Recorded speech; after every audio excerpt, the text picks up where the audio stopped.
عبداللہ کے بھائی سب ایک طرف کی عبداللہ کو ذبح نہ کرو، اور عبد المطلب کہتے تھے میں اسی کو ذبح کروں گا، اللہ اسی کی قربانی مانگتا ہے۔ یہاں تک کشمکش پیدا ہو گئی کہ تلواریں نکل آئی، لڑائی کے لیے لوگ تیار ہو۔ آخر کچھ سمجھدار لوگ درمیان میں آئے کہ لڑو بڑو نہیں، ایسا کرو کہ ایک عورت ہے راہبہ، یہودیوں کے جو علماء ہیں ان کو کہتے ہیں راہب، اور جو عورت ہے ان کی اس کو راہبہ۔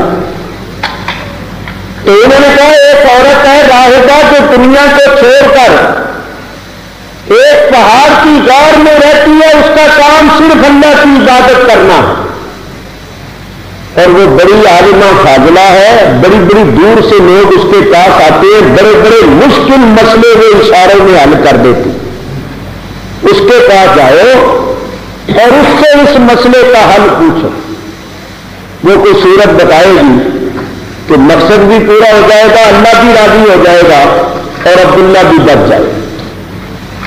جب سب لوگ درمیان میں پڑ گئے اور لڑائی تک کی نوبت آ رہی تھی تو چند سمجھدار قسم کے آدمیوں کو بھیجا، وہ خیبر میں رہتی تھی، مدینہ طیبہ سے بھی 100 کتنے مائل آگے، مکے شریف پہ رہنے والے چند سمجھدار لوگ تیز رفتار گھوڑوں پر بیٹھ کے دن رات صبر کرتے ہوئے اس کے پاس پہنچے، اس عورت کو سارا ماجرا سنایا اور اس مشکل کا حل اس سے طلب کیا۔ اس عورت نے کہا کہ یہ بتاؤ تمہارے ملک میں دیت کیا ہے؟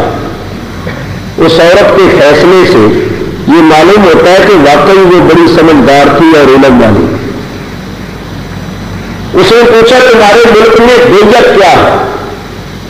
دیت کہتے ہیں خون بہا کو، یعنی اگر کوئی شخص کسی کو قتل کر دے تو قاتل کو قتل کا افزانہ کیا دینا پڑتا ہے؟ انہوں نے کہا 10 اونٹ۔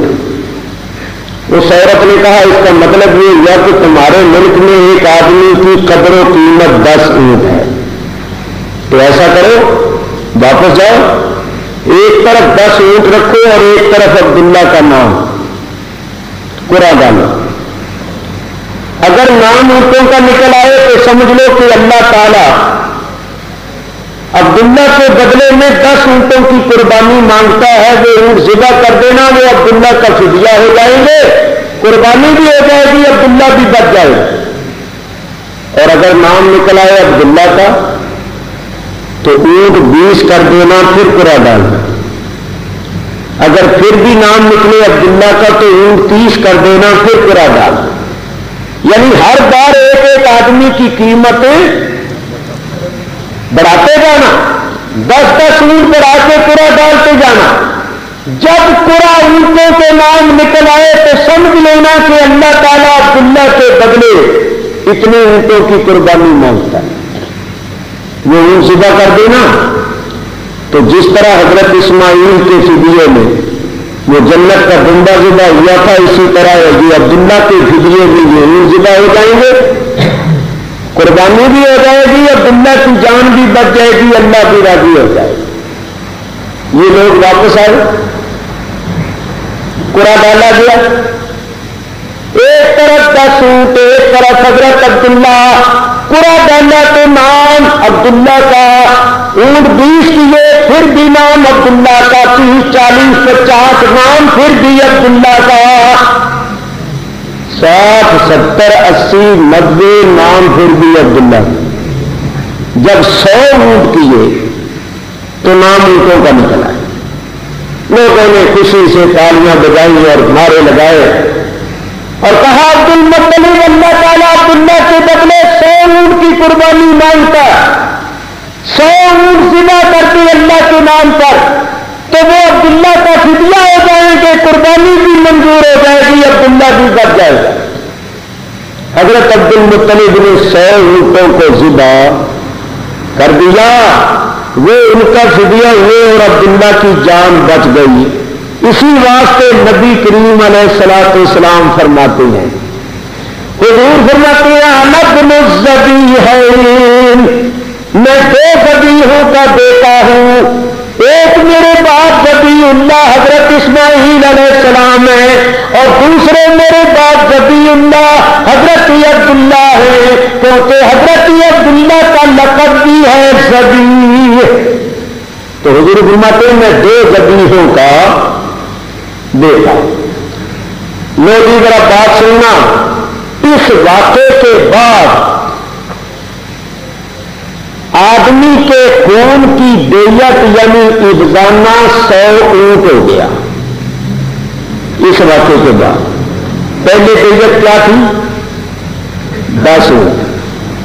کوئی آدمی کسی آدمی کو قتل کر دیتا تھا تو قاتل کو کیا دینا پڑتا تھا؟ 10 اونٹ دے کے وہ چھوٹ جاتا۔ اب دیت کتنی ہو گئی؟ 100 اونٹ۔ تو آپ سمجھ سکتے ہیں کہ کہاں 10 اور کہاں 100۔ پہلے آدمی قتل کرتا تھا تو وہ سوچتا تھا کہ 10 اونٹ دے کے چھوٹ جاؤ، اور اب کوئی کسی کو قتل کرنے لگتا تھا تو وہ کہتا تھا 100 اونٹ دینے پڑیں گے، اور 100 اونٹ تو ہر ایک کے پاس ہوتے نہیں تھے، تو لوگ قتل سے ہاتھ روکنے لگے۔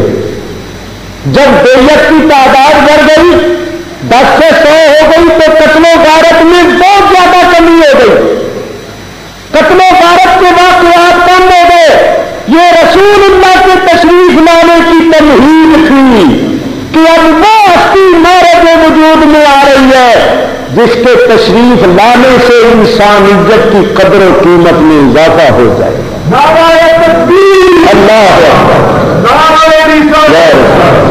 اب وہ ہستی آ رہی ہے جو عداوتوں کو رکاوٹوں کو دور کر دیں گے، قتل و غارت کے واقعات ختم ہو جائیں گے، اور جو صدیوں پرانے ایک دوسرے کے دشمن اور ایک دوسرے کے خون کے پیاسے تھے اب وہ بھائی بھائی بن جائیں گے۔ یہ حضور کے تشریف لانے کی تمہید تھی کہ اب وہ ہستی آ رہی ہے جس کے آنے سے انسانی قدر و قیمت بہت زیادہ بڑھ جائے۔ لیجیے صاحب، حضرت عبداللہ کی اب یہ حالت ہو گئی کہ وہ جس گلی کوچے سے گزرتے تھے عورتیں اور مرد اشارہ کرتے کہتے تھے یہ ہے وہ نوجوان جس کے فدیے میں 100 اونٹ ذبح کیا گیا، اس کے باپ نے اس کے فدیے میں 100 اونٹ ذبح کیا۔ میں سنو گا، حضرت عبداللہ جوان ہو گئے تھے، شباب کا عالم ہے، جوانی کا عالم ہے۔ ایک کوچے میں سے آپ گزرے، وہاں ایک عورت تھی جس کا نام تھا فاطمہ۔ یہ کون تھی؟ یہ ورقہ بن نوفل کی بہن تھی، اور جنہوں نے حضور کی سیرت طیبہ کا مطالعہ کیا، آپ کی سوانح عمری پڑھی ہے، وہ جانتے ہیں کہ جب نبی کریم نے نبوت کا دعویٰ کیا تھا تو حضرت خدیجہ الکبریٰ رضی اللہ تعالی عنہا نبی کریم کو لے کر ورقہ بن نوفل کے پاس گئی تھی، اور یہ ورقہ بن نوفل خاندان قریش میں سے تھا، مگر اس کو شروع سے بت پرستی سے نفرت تھی، تو یہ ملک شام میں چلا گیا تھا اور اس نے آسمانی کتابوں اور صحیفوں کا علم کرا تھا اور یہ راہب بن گیا تھا، اور یہ اس کی بہن تھی، اس نے بھی آسمانی کتابوں اور صحیفوں کا بڑا مطالعہ کیا تھا اور اپنے بھائی سے بڑے واقعات سنے تھے، یہ بھی بڑی عالمہ فاضلہ معلومات رکھتی تھی، بڑی خوبصورت تھی، بڑی جوان تھی، بڑے بڑے لوگوں نے نکاح کے پیغام بھیجے تھے، یہ مانتی نہیں تھی،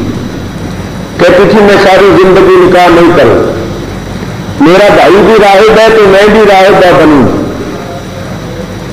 دین کی تبلیغ کروں، آسمانی کتابوں اور صحیفوں کو پڑھوں گی اور تبلیغ کروں۔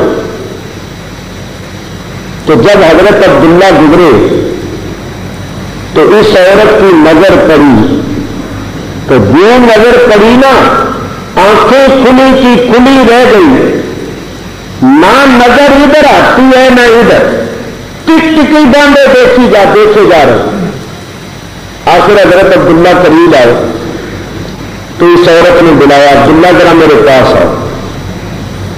آپ قریب ہوئے، اس نے غور سے عبداللہ کے چہرے کو دیکھا، کہنے لگی عبداللہ تمہاری شادی ہو گئی ہے؟ کہا نہیں۔ عبداللہ بڑے بڑے سرداروں نے مجھے نکاح کے پیغام بھیجے ہیں، میں نے نہیں قبول کیے، اگر تم چاہو تو میں تم سے شادی کر سکتا۔ حضرت عبداللہ نے کہا یہ معاملہ میرے ہاتھ میں نہیں ہے، میرے اختیار میں نہیں ہے، میرا باپ سر پر زندہ موجود ہے، وہ جہاں مناسب سمجھے گا کرے گا۔ اس نے ادھر ادھر کی بڑی باتیں کی۔ حضرت عبداللہ کوئی لفٹ نہیں دے رہے تھے اور اس کی باتوں کی کوئی پرواہ نہیں کر رہے تھے۔ میں یہ بات جو کر رہا ہوں خاص مقصد کے تحت کر رہا ہوں۔ اس عورت نے میٹھی میٹھی پیار بھری باتیں کر کر کے آخر حضرت عبداللہ کو یہاں تک کہ برائی کی دعوت دی کہ چلو تم نکاح نہیں کرتے، تمہارے پیار میں نہیں ہو تو میں حاضر ہوں، اگر تم چاہو تو مجھ سے پیار کر سکتی ہو، میں سب کچھ تم پر نثار کرنے کے واسطے حاضر ہوں، تم مجھے بہت اچھے لگتے ہو۔ یہ ادھر ادھر کی باتیں کی۔ حضرت عبداللہ نے کہا کہ فاطمہ تم جس کام کی مجھے دعوت دے رہی ہے یہ کام جو ہے یہ گناہ ہے، یہ حرام ہے، اور میں حرام کے ارتکاب سے مر جانا بہتر سمجھتا ہوں۔ جان دے دوں مگر حرام کا ارتکاب نہ کروں۔ فاطمہ تو جانتی نہیں میں شریف ہوں اور شریفوں کی اولاد ہوں، اور شریف آدمی اپنی عصمت کی چادر کو داغ نہیں لگنے دیتا، تو میں اپنی شرافت کی چادر کو داغ نہیں لگنے دوں گا۔ اس نے کہا سنو میری اتنی توہین نہ کرو، میں ایک بہت بڑی عورت ہوں، خاندانی عورت ہوں، حسن و جمال والی عورت ہوں، لوگ میرے ساتھ نکاح کرنے کے لیے مرتے ہیں تڑپتے ہیں اور تم میری اتنی توہین کر رہے ہو۔ اچھا سنو، اگر تم میری آرزو کو پورا کر دو پھر میں چاہتی ہوں وہ کرو تو میں تمہیں 100 اونٹ دے دوں، 100 اونٹ تمہارے فدیے میں جگہ ہوا، 100 اونٹ دے دوں۔ حضرت عبداللہ نے کہا 100 اونٹ پہ اگر 1000 اونٹ بھی دے تو میں کبھی ایسا کام نہ کروں، میں حرام کا ارتکاب نہیں کروں گا، جان دے دوں گا۔ یہ کہہ کر آپ چلے گئے۔ اس بات کے کرنے کا ایک مقصد تو میں اب بیان کرتا ہوں، ایک بات میں بیان کروں گا۔ زمانہ جاہلیت میں جبکہ زنا کاری عام تھی اور زنا کو کوئی گناہ اور عیب نہیں سمجھا جاتا، کھلے عام لوگ زنا کرتے تھے حضور کی تشریف آوری سے پہلے، بدکاری عام تھی، شراب خوری، جوا بازی، زنا کاری، تمام برائیاں اس قدر عام تھی کہ انسان جو تھے وہ گویا حیوان اور درندے بنتے رہ گئے تھے۔ تو خدا کے لیے اللہ کے گھر میں بیٹھے ہوئے ذرا سوچو، زمانہ جاہلیت میں جب کہ برائی بدکاری عام تھی، نیکی بدی کی تمیز تک نہیں تھی، اور ایک جوان عورت، حسین و جمیل عورت برائی کی دعوت دے رہی ہے اور اپنے آپ کو بھی پیش کر رہی ہے اور 100 اونٹ کی پیشکش کر رہی ہے، اور حضرت عبداللہ کہتے ہیں کہ تو جس کام کی دعوت دے رہی ہے وہ حرام ہے اور میں حرام کے ارتکاب سے مر جانا بہتر سمجھتا ہوں۔ ثابت ہوا کہ زمانہ جاہلیت میں جب کہ برائی اس قدر عام تھی، حضرت عبداللہ کا پاک دامن ہونا، پاک باز ہونا، ایسا شریف ہونا، ایسا صالح ہونا، یہ برکت تھی نور محمد صلی اللہ تعالی علیہ وسلم۔ ایک اور بھی وجہ ذرا عقلی طور پر سوچو، اگر حضور کے والد معاذ اللہ برے ہوتے تو لوگ کہتے محمد برے باپ کا بیٹا، اللہ یہ کیسے سن سکتا؟ اللہ یہ سن سکتا تھا؟ اللہ یہ گوارا کر سکتا تھا کہ کوئی کہے کہ یہ ایسے باپ کا بیٹا ہے؟ اور یہ بھی سوچو کہ اللہ تعالیٰ جن کو گناہ سے محفوظ رکھتا ہے، اللہ تعالیٰ ان کو شرک کا مرتکب کیسے ہونے دے سکتا؟ تو جو لوگ کہتے ہیں حضور کے ماں باپ مشرک تھے، ان کو اللہ سے ڈرنا چاہیے، یہ میرے تمہارے ماں باپ کا معاملہ نہیں، رسول اللہ کے ماں باپ کا معاملہ ہے، اور مشرک تو قلیل ہوتا ہے، تو اللہ نے قلیبوں میں اپنے حبیب کا نور رکھ دیا، تم اللہ سے ڈرتے نہیں ہو؟ لوگ کہتے ہیں یہ اختلافی مسئلے کرتے، کیوں نہ کریں؟ ان کی کتابیں اٹھا کر دیکھو، انہوں نے لکھا محمد ایک مشرک ماں باپ کے بیٹے تھے، یہ لکھتے ہیں حضور کے ماں باپ جہنمی ہیں، یہ خدا سے ڈرتے نہیں ہیں۔ میں کہتا ہوں اللہ سے ڈرو، اور کیا کہوں، یہ میرے تمہارے ماں باپ کا مسئلہ نہیں ہے، یہ سید الانبیاء کے ماں باپ کا، اس ماں کا مسئلہ ہے جس ماں کے شکم میں حضور کا نور رہا، اس ماں کا مسئلہ ہے جس نے رسول اللہ کو سینے سے لگایا، جس نے دودھ پلایا، اس باپ کا مسئلہ ہے جس باپ کی پشت میں سرکار دو عالم کا نور پاک رہا، اور میں اور آپ 4 آنے کا دودھ کسی گندے برتن میں نہیں ڈالتے، اپنے اپنے حبیب کا نور کیسے ڈال دیا؟ سنیو، ہمارا عقیدہ سنو، یہ ہمارا عقیدہ نہیں ہے، بزرگان دین سلف صالحین کا عقیدہ ہے کہ حضور کے سارے ماں باپ پاک ہوئے ہیں، حضرت عبداللہ اور حضرت آمنہ سے لے کر حضرت آدم و حوا تک جس باپ کے سنن میں حضور کا نور رہا، جس ماں کے شکم میں حضور جلوہ کر رہے، یہ سب پاک ہوئے ہیں، بولو سب، ان میں کوئی ناپاک نہیں، سب مومن ہوئے، سب بزرگ ہوئے ہیں، سمجھتے ہو؟ سب بزرگ ہوئے، سب مومن ہوئے، کسی کے متعلق بے ادبی کا کلمہ زبان پر نہ لاؤ۔ چلو اگر اللہ نے تمہیں ادب کی توفیق نہیں دی، ان کو مومن نہیں کہتے ہو تو مشرک بھی نہ کہو، جنتی نہیں کہتے تو جہنمی بھی نہ کہو، زبان ہی بند رکھو اپنی، کہو بھئی اللہ بہتر جانتا ہے، تو منہ بھر کے کہہ دیتے ہو جہنمی، تمہیں غیرت نہیں آتی؟ کہیں ایسا نہ ہو کہ تم خود جہنمی ہو جاؤ۔ اور سنو، یہ کوئی ہمارا بناوٹی عقیدہ نہیں، محض عقیدت نہیں، امام المحدثین حضرت علامہ امام جلال الدین سیوطی رحمت اللہ علیہ نے الحاوی للفتاوی کے اندر، اور اس گناہگار نے اپنی اس کتاب کے اندر یہ مسئلہ لکھا، حضور کے ماں باپ کے ایمان کا مسئلہ میں نے اپنی ایسی تفصیل سے اس کتاب میں لکھا ہے کہ پنجابی کہنے رد کر سکے، کوئی کسر نہیں چھوڑ، جتنے جو اعتراضات کرتے ایک اعتراض کا جواب دیا، اور قرآن سے اور حدیثوں سے ٹھوس دلائل سے ثابت کیا کہ حضور کے والدین پہلے بھی مسلمان تھے، دین ابراہیمی پر تھے، انہوں نے کبھی شرک نہیں کیا، کبھی بت پرستی نہیں کی، بڑے پاک باز تھے، اور بعد میں تو حضور نے ان کو زندہ کیا، حضور نے معجزتاً اپنے ماں باپ کو زندہ کیا، اور وہ حضور پر ایمان لائے، اور حضور کی امت کے برگزیدہ لوگوں میں داخل ہوئے۔ یہ ساری بحث اس کتاب میں آپ پڑھ لیں، میں چند کتابیں ساتھ لایا تھا، شروع میں لوگوں نے لے لی، اب ختم ہو گئی ہے، بہت سے لوگ مانگتے ہیں، میں انشاءاللہ بھیجوں گا، اور میں تو کہتا ہوں خدا کے بندے اپنے دین کے لیے، حضور صلی اللہ علیہ وسلم کے لیے کوئی تھوڑی سی محنت کرو، قربانی کرو۔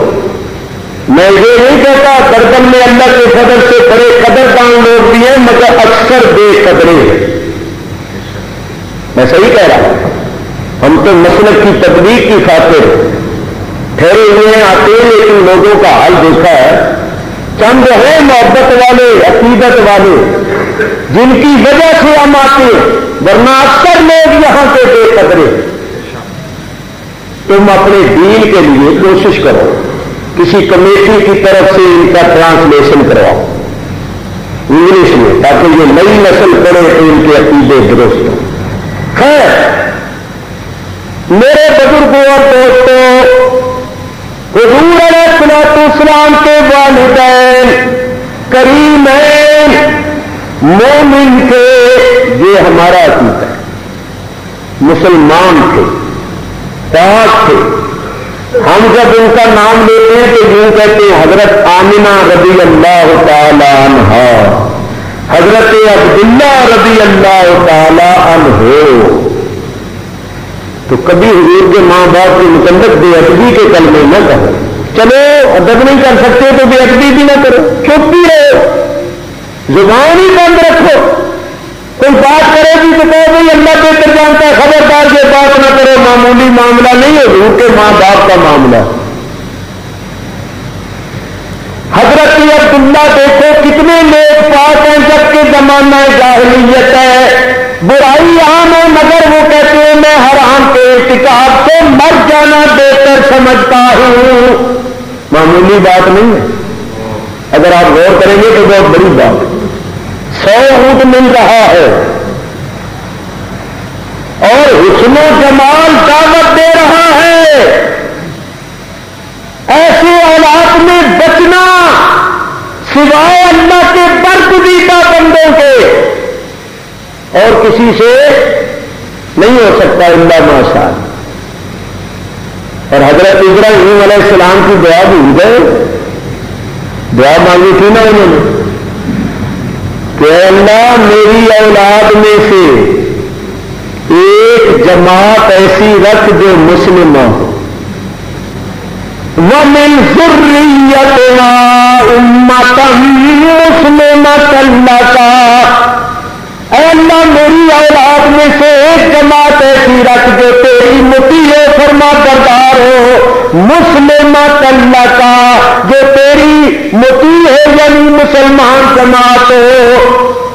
اور آگے کیا فرمایا؟ ربنا وبعث فیہم رسولا، اور اسی جماعت مسلمہ میں اس رسول کو بھیج۔ تو یہ حضور کے جو تھے نا والد والدہ دادا، یہ سب 7 آدمی روئے زمین پر ہمیشہ مسلمان رہتے، کوئی زمانہ 7 بزرگوں سے کبھی خالی نہیں رہا۔ حضرت علی فرماتے ہیں اگر وہ 7 بزرگ نہ ہوں تو ساری زمین تباہ ہو جائے۔ زمانہ کفر میں جاہلیت کے زمانوں میں جب کہ بت پرستی عام ہوتی تھی، اللہ کے 7 بندے اس وقت بھی ہوتے، اگر وہ نہ ہو تو زمانہ تباہ ہو جائے۔ تو حضور کی بعثت سے پہلے جو 7 بندے تھے وہ یہی تھے، حضور کے والد، حضور کی والدہ، حضور کے دادا، یہ جو تھے نا چند ہستیاں۔ حضرت ابوبکر صدیق نے کبھی بت پرستی نہیں کی، حضرت عمر نے، یہ 5 ہستیاں وہ جن کو شروع سے اللہ تعالیٰ نے محفوظ رکھا۔ تو بات دور چلی جائے گی، حضرت عبداللہ چلے گئے، حضرت عبد المطلب کو خیال ہوا کہ میرا بیٹا جوان ہو گیا ہے، اب اس کی شادی کرنی چاہیے۔ حضرت عبد المطلب سوچنے لگے کہاں شادی کریں۔ مکے میں خاندان قریش میں سے ایک سردار تھے جس کا نام تھا سردار وہب، ان کی بیٹی کا نام تھا آمنہ۔ جس طرح حضرت عبداللہ بڑے نیک تھے، حضرت آمنہ اتنی نیک تھی اور پاک تھی کہ لوگ ان کو طاہرہ کہہ کے پکارتے تھے، ان کا لقب تھا طاہرہ، پاک لڑکی، اور ان کا لقب تھا سیدۃ النساء، سیدۃ النساء القریش، قریش کی عورتوں کی سردار عورت ہے، اور طاہرہ لقب تھا، پاک لڑکی، بڑی نیک۔ اس وقت مکہ مکرمہ میں حسب کے لحاظ سے، نسب کے لحاظ سے، صورت کے لحاظ سے، سیرت کے لحاظ سے، پاک دامنی کے لحاظ سے حضرت نہیں تھی، حسن و جمال میں بھی سب سے بڑھ کر، پاک دامنی میں بھی، شرم و حیا میں بھی سب سے بڑھ کر حضرت عبد المطلب کی نگاہ نے اس لڑکی کا انتخاب کیا۔ سردار وہب کے پاس گئے، گفتگو کی، انہوں نے کہا اس رشتے سے اچھا مجھے اور کون سا رشتہ ملے گا؟ عبد المطلب تیرا بیٹا پاک، میری بیٹی طاہرہ، یہ جوڑا تو بہت اچھا ہے، مجھے منظور ہے۔ لو گئی، منگنی ہو گئی، مبارکبادی ہو گئی، نکاح ہو گیا۔ جب نکاح ہو گیا تو نکاح ہونے کے بعد حضرت آمنہ رضی اللہ تعالیٰ عنہا پہلے ہفتے میں ہی نور محمدی صلی اللہ علیہ وسلم کی امانت دار بن گئی اور نور پاک منتقل ہو گیا۔ حضرت آمنہ فرماتی ہے میری حالت بدل گئی، ایک تو میرے بدن میں سے خوشبو آنے لگ گئی، میں میلے کپڑے اتارتی تھی تو ان کپڑوں میں سے خوشبو آتی تھی، میرے پسینے سے خوشبو آنے لگی، میں شیشے میں اپنا چہرہ دیکھتی تھی تو حیران ہوتی تھی کہ میرے چہرے میں اتنی چمک اور نورانیت کہاں سے آ گئی۔ حضرت آمنہ فرماتی ہیں میں سخت پتھروں پر چلتی تھی تو وہ پتھر میرے پیروں کے نیچے نرم ہو جاتے اور میں بڑے بڑے اچھے خواب دیکھنے لگ گئی۔ مجھے خواب میں کسی نے پکار کر کہا اے آمنہ تجھے مبارک ہو، تو سید الانبیاء کے نور کے ساتھ حاملہ ہوئی ہے۔ مجھے مبارک بادیاں ملنے لگ گئی، بڑی بڑی بزرگ صورتیں نظر آنے لگی، وہ مجھے مبارک باد پیش کرتے تھے اور ایسی باتیں کرتے تھے کہ میں حیران ہوتی تھی۔ اللہ اکبر۔ ادھر دیکھیے نکاح کے چند دن بعد حضرت عبداللہ پھر اسی گلی میں سے گزرے جہاں وہ عورت رہتی تھی جس کا پہلے ذکر کر چکا ہوں، سعود دینے والی۔ اس عورت نے پھر حضرت عبداللہ کو دیکھا تو اس نے منہ پھیر دیا۔ حضرت عبداللہ کو ذرا اچھا نہ لگا کہ اس دن تو اس کی فریفتگی کا یہ عالم تھا، اس دن رغبت کا یہ عالم تھا اور آج نفرت کا یہ عالم ہے۔ تو بات کیا ہے؟ گئے فاطمہ میری طرف دیکھو، میں عبداللہ ہوں۔ اس نے کہا جانتی ہوں، کیا بات ہے؟ تو نے مجھے دیکھ کر منہ پھیر لیا، کیا آج نفرت ہو گئی؟ اس دن رغبت کا یہ عالم تھا کہ 100 اونٹ تک دے رہی تھی اور آج دیکھنا بھی گوارا نہیں ہے، معاملہ کیا؟ اس عورت نے کہا عبداللہ میں کوئی بدکار عورت نہیں ہوں، میں ایک پڑھی لکھی آسمانی کتابوں اور صحیفوں کا علم رکھنے والی عورت۔ اس دن جب تو آیا تھا تو میں نے دیکھا تھا کہ تیری دونوں آنکھوں کے درمیان تیرے ماتھے میں ایک نور چمکتا تھا اور یہی نور تجھ سے پہلے تیرے باپ عبد المطلب کی پیشانی میں چمکتا تھا، اور میرے بھائی نے مجھے یہ بتایا ہے کہ یہ نور ہے نبی آخر الزمان کا، اور یہ تمہارے جو ہے نا بہت بات سب میں اس طرح منتقل ہوتا جا رہا۔ تو میں جو دیوانگی کا عالم اختیار کر چکی تھی، فریفتہ ہو گئی تھی، 100 اونٹ تک پیشکش کر رہی تھی، میرا اصل مقصد یہ تھا کہ یہ نور مجھ میں منتقل ہو جائے اور سید الانبیاء نبی آخر الزمان کی ماں بننے کا شرف مجھ کو حاصل ہو جائے۔ مگر عبداللہ میں سمجھتی ہوں کہ جس کے مقدر میں لکھا ہوتا ہے وہی سرفراز ہوتا ہے۔ ایک وہ ہے جو محنت کرتی ہیں، بڑی مشقت کرتی ہیں، محنت و مشقت کے باوجود بھی ان کو نعمت نہیں ملتی، اور ایک وہ ہوتی ہے جو گھر بیٹھے ہوئے ہوتے ہیں، گھر بیٹھے بٹھائے اللہ